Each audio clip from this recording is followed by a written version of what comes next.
శ్రేయం గురుదత్త ఆత్మీయులందరికీ స్వాగతం. శిష్యుల దగ్గర నుండి అత్యంత ఉత్తమమైనటువంటి క్వాలిటీ క్వశ్చన్స్, క్వాలిటీ ప్రశ్నలు, పరిప్రశ్నలు రావాలని చెప్పేసి నేను కోరుకుంటూ ఉంటాను. ఏదో చిన్న చిన్న గురుగారు ఏ దిక్కుకు కూర్చొని నేను చేసుకోవాలి ఇలా చిన్న చిన్న అడుగుతూ ఉంటారు. అది కాదు, అసలు ఒక ముఖ్యమైనటువంటి ప్రశ్న ఒక శిష్యుడు వేయడం జరిగింది. గురుగారు, యంత్రం నుండి శక్తి మనకు వస్తుందా, మన నుండి శక్తి యంత్రంలోకి వెళ్తుందా? మన ఉపాసన చేసేటువంటి సందర్భంలో యంత్రము పెట్టుకోవాలా, ఎందుకు పెట్టుకోవాలి, పెట్టుకోకూడదు, ఎందుకు పెట్టుకోకూడదు? ఒక అద్భుతమైనటువంటి క్వశ్చన్. ఈ విధానంలో ఏంటంటే మనందరికీ తెలిసినటువంటి విషయమే. అలాగే నేను కొన్ని వీడియోలలో కూడా చెప్పడం జరిగింది. ఒక ఆలయంలో విగ్రహ ప్రతిష్ట అంటే యంత్ర ప్రతిష్ఠే. యంత్ర ప్రతిష్ట అంటే ఏంటి? ఒక యంత్రానికి ప్రాణాన్ని పోసి కూర్చుండి పెట్టడం. ఏ యంత్రాన్ని, ఏ దేవుడిని అయితే మనం అక్కడ ప్రతిష్ఠించాలని అనుకుంటామో దానికి సంబంధించినటువంటి ఆ దేవి లేదా దేవతకు సంబంధించినటువంటి శక్తిని అందులో పోసి ప్రాణాన్ని కల్పించేటువంటి విధానము మన శాస్త్రంలో ఉండడం జరిగింది. అలా మనము అంటే నీవు ఎలాగైతే ఎనర్జెటిక్గా ఒక ప్రాణంగా ఉన్నావో అలాంటి విధానాన్ని కనిపించకుండా ఉండి మన కార్యక్రమాలన్నీ కూడా నెరవేర్చేటువంటి విధంగా ఆ మంత్ర విధానాలను, దానికి సంబంధించినటువంటి నియమాలన్నింటినీ కూడా రూపొందించి ఒక యంత్రంలో దారపోసి పెట్టడం జరుగుతుంది. యంత్రంలో ఎవరు దారపోసి పెడుతున్నారు అంటే మనుషులే దారపోసి పెడుతున్నారు. మనుషులు అంటే ఇక్కడ ఎవరు చేయగలుగుతారు అంటే దానిలో నిష్ణాతులైనటువంటి వ్యక్తులు. ఇప్పుడు ఒక టాప్ స్థాయిలోకి వెళ్ళినటువంటి వ్యక్తి యంత్ర ప్రతిష్ఠ చేస్తే దాని శక్తి వేరే ఉంటుంది. యంత్ర ప్రతిష్ఠ ఎలా చేయాలో అని నేర్చుకొని చేసేటువంటి ఆ ప్రతిష్ఠ వేరేగా ఉంటుంది. ఒక టాప్ స్థాయిలోకి వెళ్ళి ఆ మంత్రంతో తాదాత్మ్యం చెంది ఉండేటువంటి వ్యక్తి యొక్క యంత్ర ప్రతిష్ఠ చాలా ప్రబలంగా ఉంటుంది, చాలా గొప్పగా ఉంటుంది, వైబ్రేషన్ విపరీతంగా ఉంటుంది. మేము చేస్తామని చెప్పేసి నేర్చుకొని వెళ్ళినటువంటి వాళ్ళు చేసేటువంటి దాంట్లో అంత ఎనర్జీ అనేటువంటిది ఉండదు. అందుకని పాతకాలంలో పెట్టినటువంటి దేవాలయాలు ఎంత ఉత్కృష్టంగా ఉంటాయి. ఇప్పటికీ కూడా వాటి యొక్క వెలుగు, ఇప్పటికీ కూడా వాటి యొక్క మహిమలు వెదజల్లబడుతూనే ఉంటాయి. అది ముఖ్యమైనటువంటి తేడా. ఆ ఋషులు కొన్ని సంవత్సరాలు సాధన చేస్తూ ఉండేటువంటి వాళ్ళను ఆ రాజులు పట్టుకొని ఇటు దేవాలయాన్ని నిర్మిస్తూ ఉంటారు. ఈ రోజులలో కాదు, ఆ రోజులలో దేవాలయము రాతితో నిర్మితమయ్యేటివి కనుక సంవత్సరాలు పట్టేది.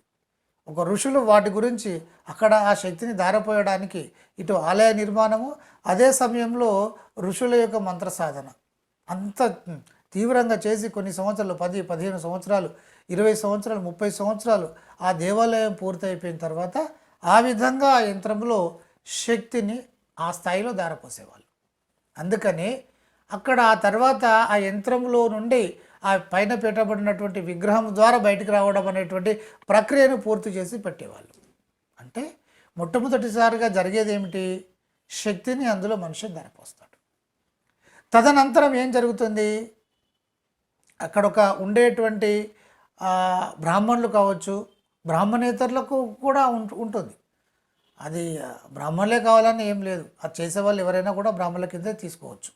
ఇక అక్కడ చేసేటువంటి వారు దానికి సంబంధించినటువంటి మంత్రము ఇవ్వబడుతుంది. సో అక్కడ రెగ్యులర్గా చేస్తూ ఉంటారు.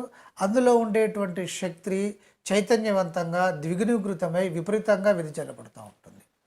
ఇక జనాలు ఎవరైతే వాళ్ళకి అవసరాలు ఉంటాయో వాళ్ళు అక్కడికి వెళ్ళి తల్లి మాకు సమస్యలు తీరాలి అని మొక్కుకున్నప్పుడు ఆ వైబ్రేషను వీళ్ళు ఏ స్థాయిలో అయితే ఉంటారో, వీళ్ళు శక్తిని తీసుకునేటువంటి స్థాయిలో అంటే ఒక సరెండర్ భావంలో ఉన్నప్పుడు అక్కడ ఆ యంత్రంలో ఉండేటువంటి ఎనర్జీ, కొన్ని ప్లేసులలో విగ్రహం ఉండదు, కొన్ని ప్రాంతాలలో విగ్రహం ఉంటుంది. విగ్రహం ఉన్న దగ్గర విగ్రహం ద్వారా బయటికి రావడము, విగ్రహం లేనటువంటి సందర్భంలో యంత్రం ద్వారానే డైరెక్ట్గా ఆ ఎనర్జీ వచ్చేసి వీళ్ళ కోరికలు అన్నిటిని కూడా తీర్చేటువంటి విధంగా వెళ్ళిపోతాయి.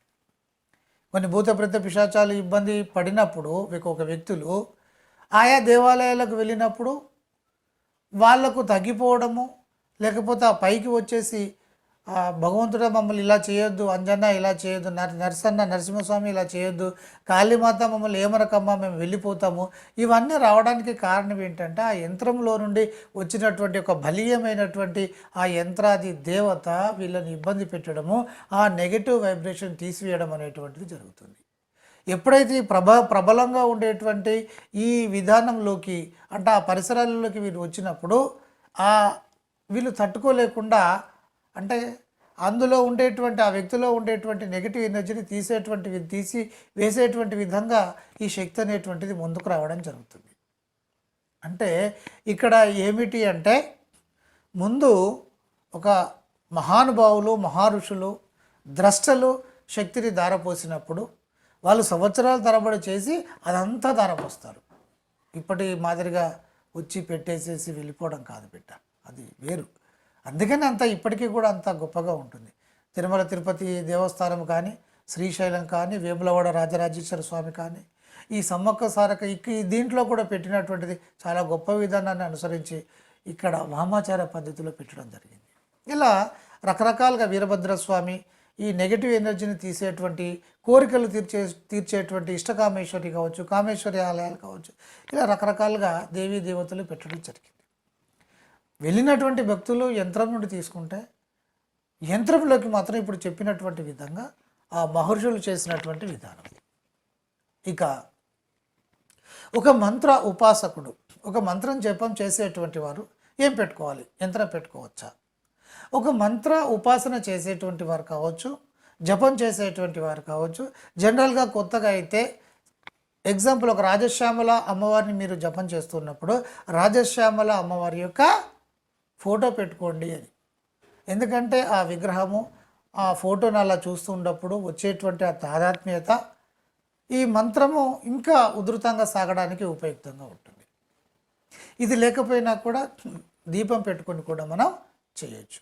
అయితే ఇదంతా జపానికి సంబంధించినటువంటి అంశము. మీరు జపం చేసినప్పుడు ఈ జపం మీరు ఎంత ఉధృతంగా చేస్తే అంత అక్కడ ఫోటో ఉన్నా లేకపోయినా గుర్తుపెట్టుకోండి.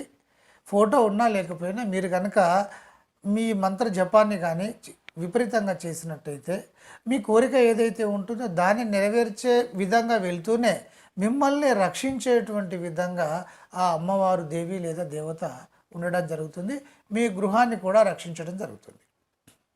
అయితే మీరు రెగ్యులర్గా దీన్ని చేసుకుంటూ వెళ్ళాలి. వారంలో ఒక 2 సార్లు చేయకపోయినా ఇబ్బంది ఏమి ఉండదు. కానీ రెగ్యులర్గా చేయడం మూలాన ఆ వైబ్రేషన్ ఆ శక్తి ఇంటి లోపల మీ ఆస్తులను కాపాడుకుంటూ ఉండడం అనేటువంటిది జరుగుతుంది. ఇక మీరు కొద్ది రోజులు మీరు చేయలేదనుకోండి, అంటే వైబ్రేషన్ ఎక్కువగా రాలేదు, అప్పుడు ఏమవుతుంది? ఆల్రెడీ మీరు వైబ్రేషన్ ఉన్నప్పుడు వచ్చినటువంటి ఎనర్జీ ఒక 2 నెలల్లో 3 నెలల్లో ఆ ఇంటిలో ఉండడం జరుగుతుంది. ఆ తర్వాత ఆ ఎనర్జీ అనేటువంటిది ఇక్కడ అది మీ పనులకు వెళ్ళిపోతూ ఉంటుంది. ఏదైనా సమస్య వస్తే దాంతో దాన్ని లేకుండా చేస్తూ ఉంటుంది. సో దానివల్ల ఇప్పుడు ఈ ఎనర్జీ కూడా వెళ్ళిపోతూ ఉంటుంది. మళ్ళీ మనం ఇక్కడ ఎనర్జీని ఉత్పన్నం చేయడం లేదు, ఇది గుర్తుపెట్టుకోండి. ఇది అయితే ఉపాసకులకు ఉపాసన అంటే చెప్పాను కదా, నిరంతరం వాళ్ళు స్మరిస్తూనే ఉంటారు, అది నడుస్తూనే ఉంటుంది. ఏ పని చేసినా కూడా ఒక నియమితమైనటువంటి సమయంలో కూడా వీళ్ళు చేస్తారు. సో ఈ ఉపాసకులకు అసలు ఏ యంత్రము లేకపోయినా కూడా చాలా కాలం వరకు ఆ శక్తి అనేటువంటిది వీళ్ళని రక్షించడం అనేటువంటిది జరుగుతుంది. ఇక యంత్రము మనం ఎందుకు పెట్టుకోవాలి అని అనుకున్నప్పుడు ఇప్పుడు కొన్ని తాంత్రికమైనటువంటి పద్ధతులలో యంత్రం అవసరం అవుతుంది. ముఖ్యంగా సరే ఒక గృహస్థులో అయితే ఒక యంత్రం పెట్టుకుంటే ఏం జరుగుతుంది అనుకున్నప్పుడు ఆ యంత్రంలో ఇక్కడ ఏం చేయడం జరుగుతుంది? ఆ శక్తిని ధారపోయడం జరుగుతుంది. ఉదాహరణకు ఒక రాజశ్యామల మంత్రాన్ని ఒక శిష్యుడికి ఉపదేశించినప్పుడు దానికి సంబంధించినటువంటి ఆ విధానాన్ని అనుసరించి ఆ శక్తిని ఒక యంత్రంలో ధారపోసి ఆ యంత్రాన్ని వీళ్ళకి ఇవ్వడం జరుగుతుంది. వీళ్ళ ఇంటికి వెళ్ళి ఆ యంత్రాన్ని పెట్టుకొని వీళ్ళు మంత్రం చదువుతూ ఉంటే ఈ దేనికోసమైతే వీళ్ళు చదువుతున్నారో దాని వైపుగా ఈ శక్తి వెళ్ళడం జరుగుతుంది. అదేవిధంగా ఆ యంత్రంలో వెళ్ళి అమ్మవారు కూర్చుంటుంది. అలా చాలా కాలం పాటు కూర్చుంటుంది. మీరు మధ్యలో ఒక 2 నెలలు 3 నెలలు మీరు చేయకపోయినప్పటికీ కూడా చాలా రోజుల వరకు సంవత్సరన్నర వరకు ఆ యంత్రంలో శక్తి అలాగే ఉంటుంది. అంటే అమ్మవారు అక్కడికి వెళ్ళి కూర్చుంటుంది. కూర్చొని ఏం చేస్తుంది, మీ సమస్యలను నిర్మూలన చేసేటువంటి విధంగా ఉండడం జరుగుతూ ఉంటుంది. ఇది ఒక విధానము. ఇక అంటే గృహస్థులు మనం పెట్టుకోవచ్చు, పెట్టుకోకపోవచ్చు. మీరు యంత్రం పెట్టుకోకపోయినా ఎనర్జీ ఉంటుంది. యంత్రం పెట్టుకున్నా కూడా ఆ ప్లేస్లో కూర్చుంటుంది. యంత్రం పెట్టుకొని కనుక చేసినట్టయితే మీరు ఎక్కడ ఉన్నా కూడా మీకు ఇంట్లో ఫుల్ ప్రొటెక్షన్ అనేటువంటిది ఉంటుంది. ఇది ఒక విధానం. అయితే యంత్రము పెట్టుకున్నప్పుడు నియమితంగా రెగ్యులర్గా చేయడం అనేటువంటిది ఒక ఆనవాయితీగా ఉండాలి. ఎందుకంటే ఆ ఎనర్జీని మనం అక్కడ పెడుతున్నాం కనుక. అందుకని ఇక్కడ రెగ్యులర్గా కొంతమంది చేస్తారు, చేయరు అనేటువంటి ఉద్దేశంతో నేను చాలామందికి యంత్రం అవసరం లేదు బిడ్డ, మంత్రం చేసుకోండి అని ఇస్తూ ఉంటాను. కొంతమంది కావాల్సుకొని యంత్రం అడుగుతూ ఉంటారు. అడిగినటువంటి వాళ్ళకి ఇవ్వడం జరుగుతూ ఉంటుంది. దానికి విధానాలన్నీ చెప్పి ఇవ్వడం జరుగుతుంది. ఇక వామాచారంలో కానీ ఆచారంలో కానీ చేసేటువంటి అతి తీవ్రమైనటువంటి విద్యలకు ఈ యంత్రం అనేది కొంత కంపల్సరీగా ఉంటుంది. మనము అక్కడ పెట్టేసినప్పుడు ఆ యంత్రంలో వచ్చి అమ్మవారు కూర్చోవడం జరుగుతుంది. ఇక దాని విధానాలన్నీ కూడా వేరే ఉంటుంది.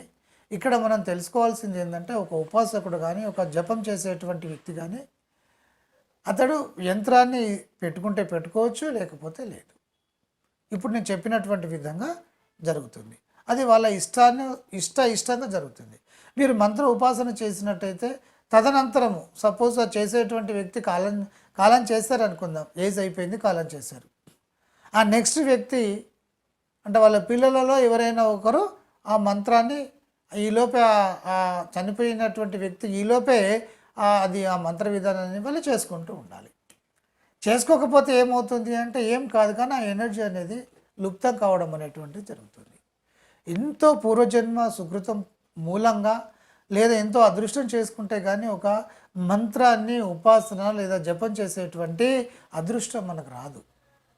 వచ్చిన దాన్ని మనం ఎంతో అపురూపంగా పట్టుకొని దానిని మనం ఉపయోగించుకుంటూ వెళ్ళాలి. అయితే ఇదంతా కూడా సృష్టిలో ఉండేటువంటి ఎనర్జీ. ఇదంతా ఎక్కడ ఎనర్జీ? ఉన్న ఎనర్జీ ఎక్కడుంది? సృష్టిలో, విశ్వంలో ఉంది. విశ్వంలో అనేకమైనటువంటి దేవతా వైబ్రేషన్స్ ఉంటాయి. నెగిటివ్ వైబ్రేషన్స్ ఉంటాయి, పాజిటివ్ వైబ్రేషన్స్ ఉంటాయి. పాజిటివ్ వైబ్రేషన్స్ను మంత్రం ద్వారా తీసుకొని యంత్రంలో అక్కడ నిక్షిప్తం చేయడము, తద్వారా మన అన్నిటికీ ఉపయోగపడేలా చేసుకోవడం అనేటువంటిది ఇది ఒక గొప్ప శాస్త్రం. ఇది ఒక భారతదేశంలో మాత్రమే, హైందవ సాంప్రదాయంలో మాత్రమే ఉండడం జరిగింది. ఇక్కడి నుండే అన్ని వ్యాపించుకుంటూ వెళ్ళిపోయాయి. ఇక్కడ మీకు అర్థమైపోయింది కదా, ఇలా చేసేటువంటి విధానము ఉంటుంది. అందరూ గమనించండి. అందరికీ బ్లెస్సింగ్స్.